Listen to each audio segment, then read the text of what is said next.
Welcome back, everyone. I hope you had a wonderful week. It's time for my diary on. I know I change that every week.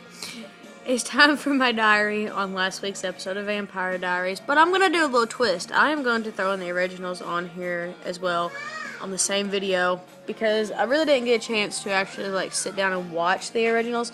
So I'm just going to go on what I saw, and then when it gets on the CW app, I'm going to watch it again and then go from there. The Vampire Diaries Season 5 premiere was last night, and it was pretty much my epic moment. I had been waiting for this for weeks now, so I had my TV turned on the CW like 15 minutes before because I was pretty excited about it. But anyway, on to what happened and my opinions on it. And as always, I love hearing everyone else's comments. You can follow me on Twitter and Instagram. It's at TVD_SPN_freak. I'm also on Insta Message there too. I love to hear everyone's opinions, and you can always subscribe to the YouTube channel and comment below. But on to the good stuff, okay? Last night's episode was,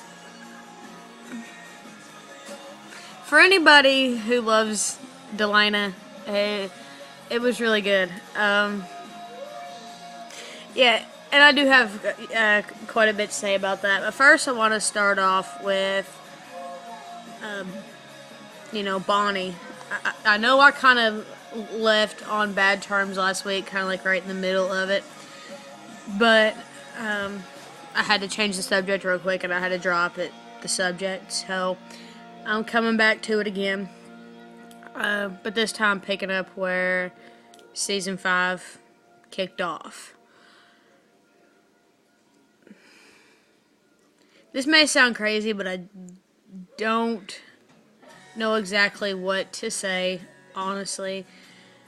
I feel, in my opinion, that Bonnie's really not going to have a reason to even try to come back.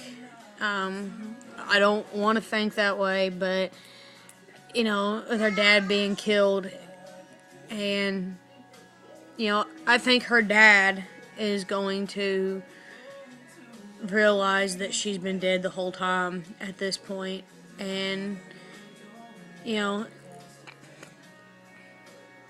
I must admit, though, I was kind of skeptical as to who was going to figure out that Stefan was Silas. And I was kind of wasn't expecting for,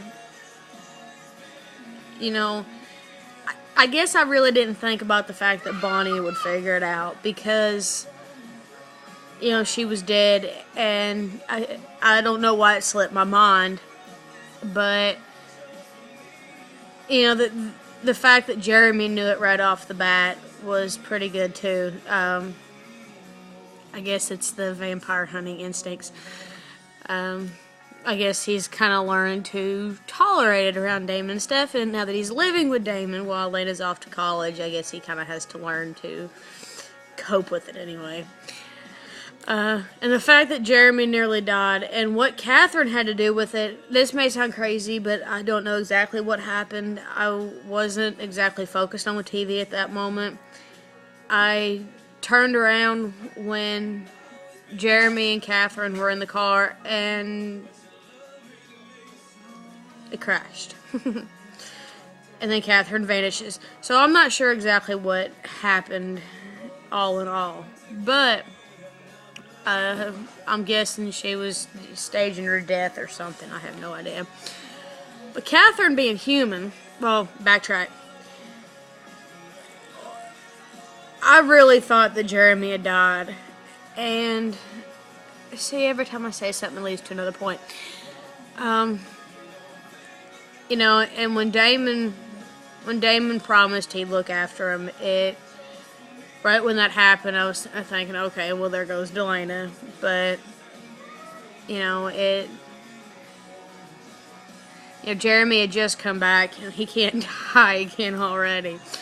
There's no witch to bring him back this time. But as far as, as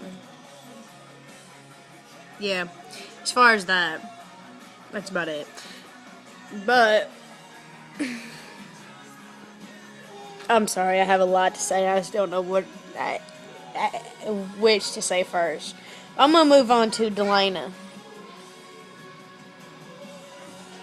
I guess you see in season 4, that, yeah, they loved each other, don't get me wrong, but you kind of see a little more in season 5 now that, their relationship is,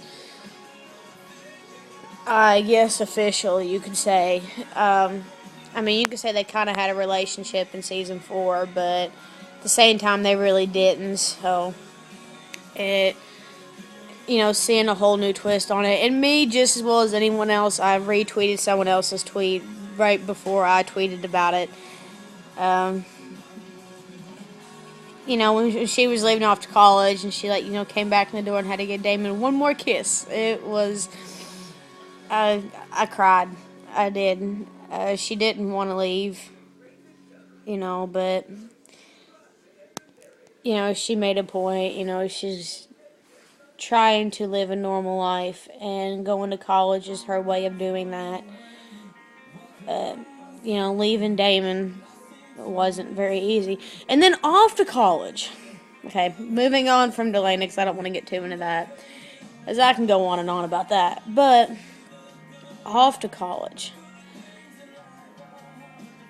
Part of me thought it was kind of crazy that, I guess everyone, knowing that Elena and Caroline were going to college, they were going to have, their own dorm room, all that stuff. I guess everyone kind of thought that they were going to be by themselves, and then all of a sudden this roommate comes in. And nobody really clicks the pieces together, But the fact that, she has learned, she knows about vampires and everything, and was living in a dorm room with 2 of them. The look on Elena and Caroline's face, when Caroline got a big drink of the water, it was full of her vein. I guess it really surprised me. I don't think really she really knew it was in there either. Bad as I hate to say it, I don't think she even knew. She didn't seem a least bit suspicious about Elena and Caroline. But, Caroline kind of feared the worst, I guess. Elena was kind of just like, okay, well, we're not going to do anything about it, And then when she gets killed, it kind of threw everything off. And then it turns out, hey, a vampire's the one that did it.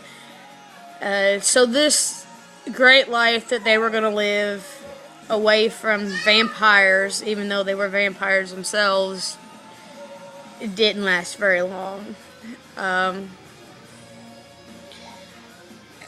As far as, the fact that, I cried. I do have to admit this. I cried when Sheriff Forbes was dropping Caroline and Elena off. It didn't just hurt her dropping Caroline off, she cried, when she was hugging Elena too, because, I think ever since Elena's parents died, that Sheriff Forbes was probably the closest thing to a mom that Elena had. Even though she had her aunt and everything, it was kind of, she was best friends with Caroline, so I think that was the closest thing she had to a mom. I had that relationship before too, so, your friends kind of your mom figure, I guess. But anyway, I don't want to get into that. But I thought it was kind of, I thought it was kind of funny, that the life that they wanted away from all the vampire drama, you, you couldn't even think that it would last. It lasted for all of, what, like a day on the show? Not even that. So, I mean, it kind of put a twist on it, okay? um, but I'm kind of curious to see exactly how long it takes Damon and Elena to find Stefan, and whether these dreams that she's having, whether she really believes that, Stefan's really in trouble, or if it's her feelings for Stefan that are breaking through. That's what Caroline seems to think. But, Caroline doesn't like Damon, so it kind of answers that question. But,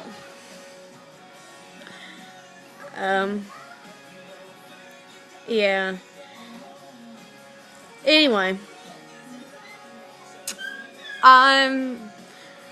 my Thursday amazing days have started over again. I wanted to make a video yesterday before it premiered, but I didn't have my phone yesterday. I had lost my phone, so I didn't have it, so I couldn't exactly make a video for it. But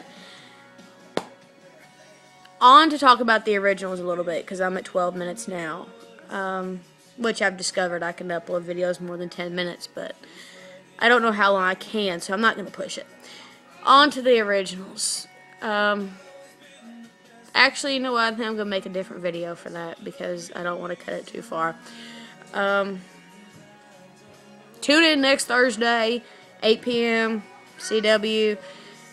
Keep up on what's going to happen next.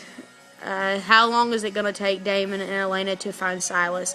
And how long will this college experience last for Caroline and Elena, now that they have discovered that there is a vampire, another vampire on campus? Subscribe, follow me on Twitter, follow me on Instagram, message me. My Kick's the same one, I forgot to say that. Kick's the same one, at TVD _SPN _freak. I love hearing y'all opinions. Talk to you next week.